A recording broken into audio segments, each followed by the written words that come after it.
Hello and welcome to another bite-size workshop on the tarot. This time it's card number 13, the Death card. Let me show you two different examples of the Death card. Here we have, from the Sheridan deck, the Death card as it is symbolised here. And in the Rider-Waite, we see a somewhat different approach to the Death card. So one, we see a skeleton with the scythe hacking down what appears to be several human beings. But what's interesting about this is the other symbology that goes on within the card. I'll bring you back to this one first of all. So if we look carefully at the Death card here, we can see that the sun is setting. On this one, it is harder to make out, but the sun is setting on this one too. But in between, two pylons, two towers. That's a representation of life going between those two pylons, the guidance, the direction that life has been in. But as the sun sets and goes into the west, it is the reignition of life. And these people that seem to have been laid waste by death with his scythe, actually the images are fully fleshed. They are alert, their eyes are open, and they're looking. What they're saying is that there is a hint of a new life, a new beginning. And that's the point of death. Death is not an ending. Death is another beginning. It's a start again. It is making things come together in a way that you didn't have before. You've killed off everything that you've done before and you're starting afresh. It is in fact the cycle of life. Then we think about the number of the Death card, number 13. So to have death and 13 together, it really exaggerates all the taboos and the fears that we have both about death and the number 13. Even in the modern world, people are superstitious about the number 13. No 13th floor on a building. Friday the 13th being very unlucky.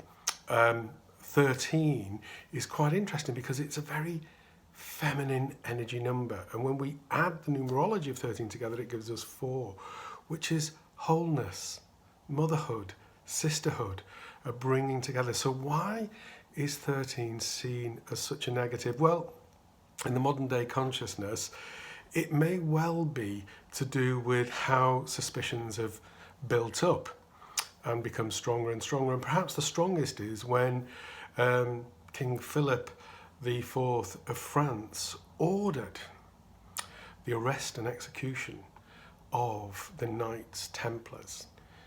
He ordered it to happen on Friday the 13th of October in 1307. Very interesting, 1307. Friday the 13th, Philip IV. And of course 13 creates the numerology of a 4. So there's a lot of interesting symbology there, but it has stayed with us. There is something about Friday the 13th that will bring badness. Also we have Good Friday. We have Good Friday as the day of the crucifixion of Christ, who was betrayed by the 13th member of that Last Supper. And you know, a lot of psychologists see a lot of people responding to 13 in a negative way, where in fact, because of its association to positivity, if we think about when a year has 13 full moons within it, that's a wonderful thing. However, the monks who were in charge of calendars saw it as very inauspicious indeed, and it added again to the negative energy associated to 13. But what is really going on with the 13th card of the tarot deck? Death. So if you are having a tarot reading and the Death card comes out, what will it mean to you? Well, there's some really positive aspects here. It means the things that have held you back, the things that have cluttered your life, the things that have been part of your life that you no longer need, they no longer service you, you're being helped to get rid of them. you are making a choice to change your life, to change your destiny, to push your life forward to something what it's not been before, to take on the challenge. So in one symbol of the tarot cards, the Sheridan deck, where we see this figure of the animated skeleton laying waste to everything that is not needed anymore, and it's all going into the ground. But that ground is fertile, and what has been laid waste becomes the building blocks of the new life. But remember, we talked about the setting sun in between those two pylons, those two towers. Between the land and the two towers, there is a river. It is a black river. It is the River Styx. And the River Styx, of course, is what you travel across, and you pay the ferryman by having coins placed upon your eyes. So that's another interesting symbology. So the River Styx isn't always about taking life, because the ferryman is taking you on a journey, taking you to the afterlife or the new life or the rebirth, the renaissance. But let's come back to the Rider-Waite and the symbology in here. And again, we have Death, but this time he's in armour. He's riding a white charger. He has a black flag unfurled with a white rose. And he also has a bishop begging before him, because another bishop has been laid waste and the bishop's staff or crock has been broken. So what it's telling us is that we can't argue with death. Death is going to change things.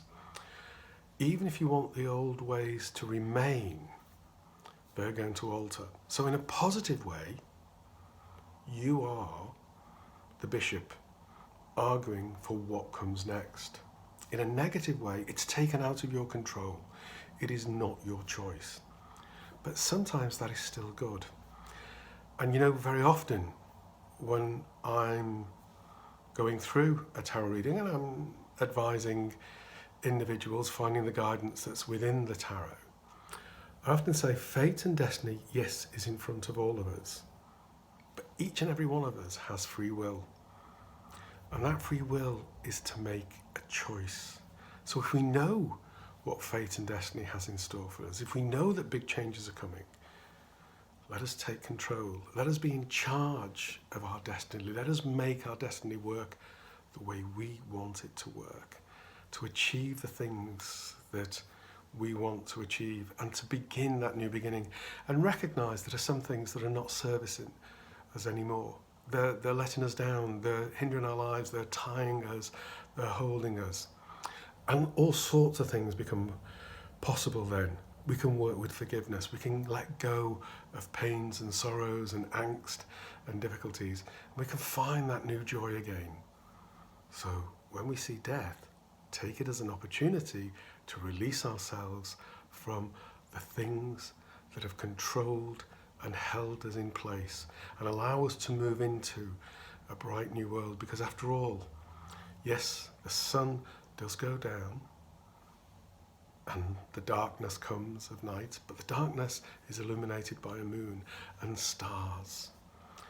And then the dawn will rise, and as that dawn rises, we have a new beginning, a new life. Well, thank you so much for watching and listening to this bite-sized workshop on the 13th card of the Tarot, Death.